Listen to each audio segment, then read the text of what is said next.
सिक्युरिटीच्या नावाखाली एक secret app. Anil Ambani आणि एप्स्टीन यांच्यात नेमकं काय सुरू होतं? सिक्युरिटीच्या कारणामुळे जेफ्री एप्स्टीन अनिल अंबानी यांना एक सिक्रेट ॲप डाउनलोड करायला सांगतो आणि 3 मार्च 2017ला एप्स्टीन अनिल अंबानी यांना गुप्त माहिती देईल असं वचन देतो. त्यानंतर वॉशिंग्टनमध्ये येणाऱ्या काही गेस्टची लिस्ट तो त्या ॲप थ्रू शेअर करतो. त्यानंतर 9 मार्च 2017 दोघांमधील पुढचा संवाद. विषय होता रशिया आणि अमेरिका यांच्यातील डीलबद्दल.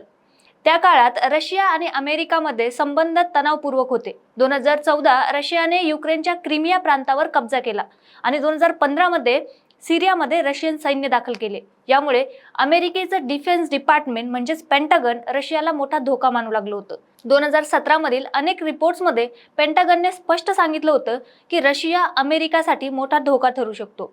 आणि पुढे 9 मार्च 2017ला अनिल अंबानी नावाच्या व्यक्तीचा आणखी एक ईमेल संदर्भ आढळतो. त्या मेलमध्ये लिहिलं होतं की मी वॉर्टनमध्ये तुमचा क्लासमेट होतो. थोडे रिसर्च केल्यावर समजतं की 1983 मध्ये अनिल अंबानी यांनी वॉर्टन स्कूल युनिव्हर्सिटी ऑफ पेन्सिल्व्हानियामधून बिझनेस ॲडमिनिस्ट्रेशनमध्ये मास्टर्स डिग्री पूर्ण केली होती. पण प्रश्न तोच राहतो, या मेलमध्ये उल्लेख केलेला क्लासमेट नेमका कोण? हा धागा अजून गुंतागुंतीचा होणार आहे. म्हणून पार्ट 6 कमेंट करा आणि बघत राहा सत्ते पे सत्ता.